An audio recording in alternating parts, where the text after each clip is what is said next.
அனைவருக்குமே வணக்கம். சற்று முன் கிடைத்திருக்கக்கூடிய ஒரு மிக மிக முக்கியமான செய்தி ஒன்று வெளியாகியுள்ளது. சற்று முன் கரூர் வழக்கில் செந்தில் பாலாஜிக்கு சிபிஐ விசாரணை, இது மாதிரி செய்திகள் வெளியே சதுரடியாக கரூர் வழக்கின் மூலமாக பார்த்தீங்கன்னா, திமுகவுக்கு நிறைய தொடர்புகள் இருக்குது. அதுவும் மோஸ்ட்லி பார்த்தீங்கன்னா செந்தில் பாலாஜியுடைய கோட்டையாக இருந்த கரூரில் பார்த்தீங்கன்னா ஒரு மிகப்பெரிய அசம்பாவிதம் நடந்தது இல்லையா?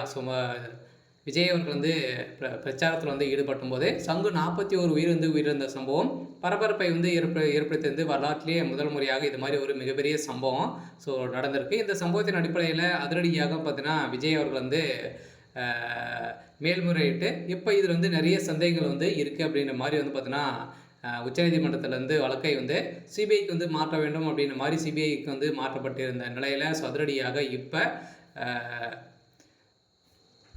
சிபிஐ விசாரணையில் செந்தில் பாலாஜி அவருடைய ஆட்டத்தை முடிக்கக்கூடிய அளவிற்கு சம்பவம் நடந்திருக்கு. சில பார்த்தீங்கன்னா இப்போ நிறைய ரகசியங்கள்லாம் பார்த்தீங்கன்னா இந்த கரூர் வழக்கு மூலமாக வெளியே வந்திருக்கு. அதனால் செந்தில் பாலாஜி அவர்கள் பார்த்தீங்கன்னா சிபிஐ விசாரணையில் கதற விட்டு இருக்காங்க. சில செந்தில் பாலாஜி அவர்கள் தான் பார்த்தீங்கன்னா இதில் கூட்டு சதிகளை செய்து பார்த்தீங்கன்னா கூலிப்படையை இறக்கி செந்தில் பாலாஜி அவர்கள் தான் இது மாதிரி சம்பவங்கள் செஞ்சு வச்சுருக்காங்க அப்படின்ற மாதிரி இப்போ சிபிஐ விசாரணையில் தெரிய வந்திருக்கு. சில திமுகவுடைய ஆட்டத்தை முடிக்கக்கூடிய காலம் வந்திருக்கு. சில பார்த்தீங்கன்னா அதிரடியாக முதல்வர் ஸ்டாலினுடைய கதையும் முடிய போகுது. சில பார்த்தீங்கன்னா அதிரடியாக சிபிஐ விசாரணையில் முதல்வர் ஸ்டாலின் அவர்களுக்கும் இதில் தொடர்பு இருக்குது அப்படின்ற மாதிரி இப்போ செந்தில் பாலாஜி அவர்கள் விசாரணைக்கு அப்புறம் பார்த்தீங்கன்னா முதல்வர் ஸ்டாலின் அவர்கள் சிபிஐ விசாரணைக்கு உட்படுத்தப்படும் அப்படின்ற மாதிரியும் ஒரு தகவல் வெளியே இருக்குது. இந்த தகவலின் அடிப்படையில் அதிரடியாக திமுகவுக்கு ஒரு மிகப்பெரிய கேள்விக்குறியாக இருந்திருக்கு. சில வருகின்ற சட்டமன்ற தேர்தல் வரப்போகுது. அதுக்காக பார்த்தீங்கன்னா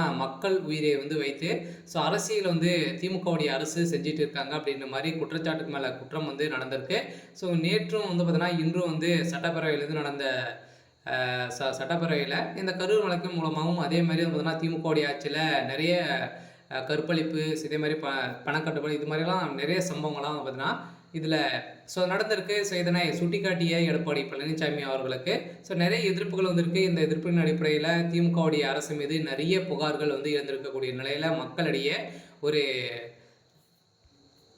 எதிர்பார்த்துட்டு இருந்த நிலையில் இப்போ முதல்வர் ஸ்டாலினுடைய ஆட்டத்தை முடிக்கக்கூடிய அளவுக்கு தான் இப்போ டெல்லி மேலிடத்திலிருந்து ஒரு சில தகவலாம் பார்த்தீங்கன்னா வந்திருக்கு. சில கரூர் வழக்கின் மூலமாக செந்தில் பாலாஜிக்கு அவருடைய கதை ஒட்டுமொத்தமாக முடிய போகுது. இருந்தாலும் சிபிஐ விசாரணையில் பார்த்தீங்கன்னா இன்னும் விசாரணைகள் நடக்க போது. இப்போ கைது செய்யப்பட்டிருக்கக்கூடிய அனைவருக்குமே விசாரணை. அதே மாதிரி திமுகவில் இருக்கக்கூடிய முக்கிய புள்ளிகளுடைய வீட்டிலும் ரைடுகளும் நடந்திருக்கு. சரி, ஓகே. இன்னைக்கான அப்டேட் இதுதான். மறக்காமல் நம்முடைய சேனலை சப்ஸ்கிரைப் பண்ணி சப்போர்ட் பண்ணுங்கள். தேங்க்யூ.